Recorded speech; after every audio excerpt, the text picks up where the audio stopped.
Oi, pessoal, espero que todos estejam bem. Eu vou falar um pouquinho para vocês sobre lipoproteínas. Então, vamos lá. O que são as lipoproteínas? Lipoproteína é um conjunto e essa composição tem proteínas e lipídios, né? Gorduras. E para que servem as lipoproteínas, né?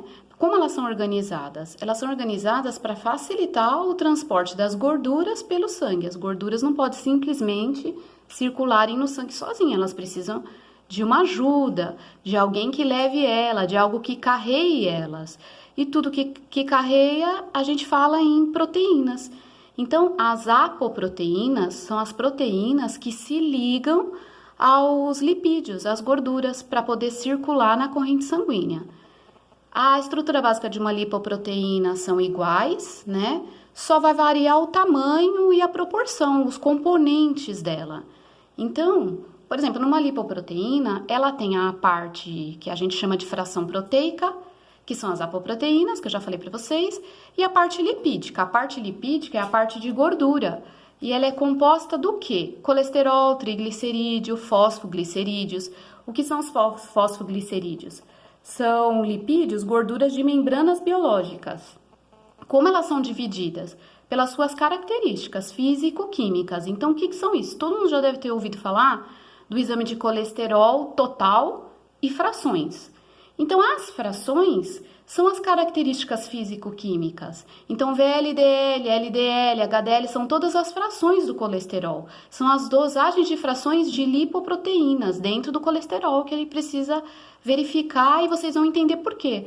Porque dentro do colesterol tem as gorduras que são boas e as gorduras que são ruins, porque a gente precisa de gordura no nosso organismo, nós precisamos, mas ela em excesso faz mal. E algumas gorduras precisam ser transformadas em gordura boa dentro do nosso corpo, né, para proteger nossas artérias.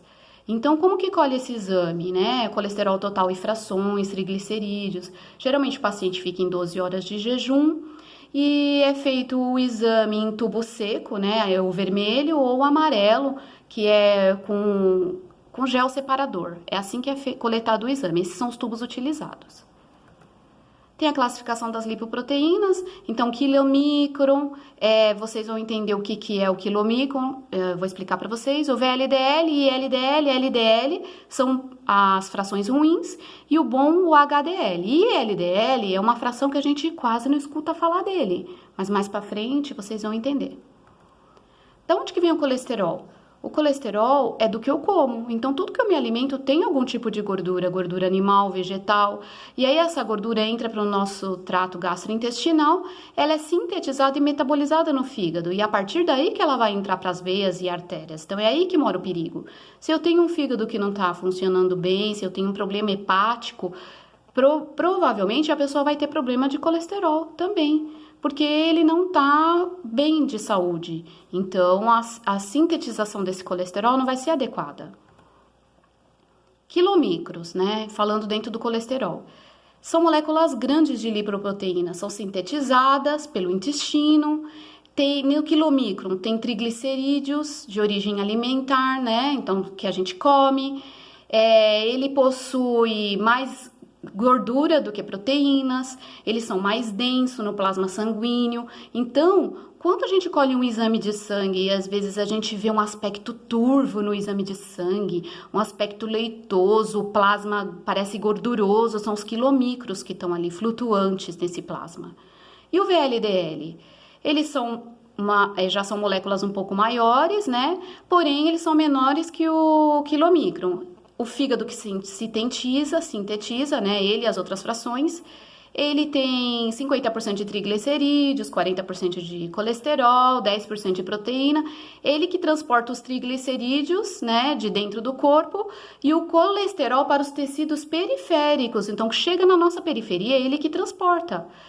E por quê?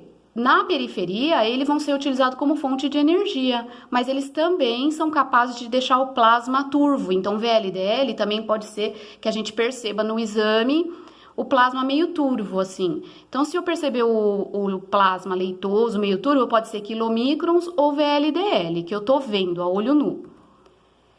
E o LDL? O LDL, ele é de baixa densidade, são partículas pequenas. eles não deixam o plasma turvo, né? Então ele está mais inserido para dentro mesmo da corrente sanguínea já. Então 25% dele é lipoproteína. E o resto é triglicerídeos. O LDL é a lipoproteína que mais transporta colesterol. Por isso que a gente tem que tomar cuidado, porque ele é chamado do quê? De mau colesterol. Porque ele é o que transporta, né? Mais o colesterol. E se eu tenho problema nesse momento, eu não vou conseguir fazer esse transporte adequado. E aí a pessoa começa a ficar com esse LDL alterado no sangue. Ele também é importante na produção dos esteroides, então tem que tomar cuidado. Pessoas que fazem uso de esteroides, exógeno, por algum motivo que não for médico, tem que tomar cuidado, principalmente com o aumento do LDL. Por isso que muitas pessoas ficam com problema no fígado, quem faz uso de esteroide. E o HDL é chamado de bom colesterol, porque ele é uma partícula pequena, mas ele tem mais proteína na sua composição. Por isso que ele é chamado de bom colesterol, né? E ele carrega o colesterol até o fígado diretamente. Então, lá vai acontecer toda a parte de sintetizar lá dentro do fígado. E ele é importantíssimo para a proteção de veias e artérias, principalmente das artérias, para a formação de aterosclerose, né? Que são os ateromas, as placas de gordura, ele que protege. E o IDL, que eu tinha falado lá atrás, essa fração que a gente quase não ouve falar. É uma fração que a gente não escuta muito falar, porque na verdade ela é dosada junto com o LDL, que é chamado de mau colesterol. Por quê? Porque ele é muito similar, eles são muito semelhantes. Então, quando já faz o exame, dentro do LDL já vem o IDL, tá? Que é a parte intermediária da lipoproteína de baixa densidade. Então, a gente não precisa se preocupar muito com ele, mas é só para vocês saberem que existe, porque um dia se aparecer no exame, vocês vão saber o que é.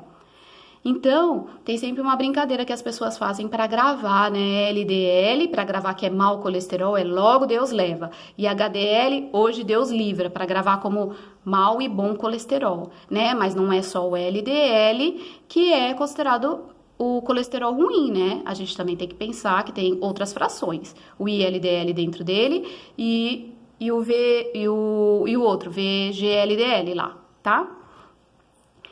E as dislipidemias, o que são isso? É o aumento do colesterol e triglicerídeos no sangue. Então, quando eu aumento o meu colesterol e triglicerídeos, eu tenho uma dislipidemia. Mas também, quando eu diminuo o HDL, eu também posso ter uma dislipidemia. Porque o interessante aqui é que o LDL esteja baixo e o HDL esteja alto, porque é ele que vai proteger a coronária, as veias, as artérias, é esse cara aqui. As causas podem ser primárias, genéticas ou secundárias, realizada por medida de concentrações de cada um individualmente, que nós já vimos anteriormente nas frações. E aí, várias pessoas têm dúvidas sobre isso. Porque tem gente que às vezes acha que está até escrito de forma errada. Mas é aterosclerose ou arteriosclerose? Ou existe os dois? Ou qual é a diferença dos dois? Então, na verdade, existe os dois, aterosclerose e arteriosclerose.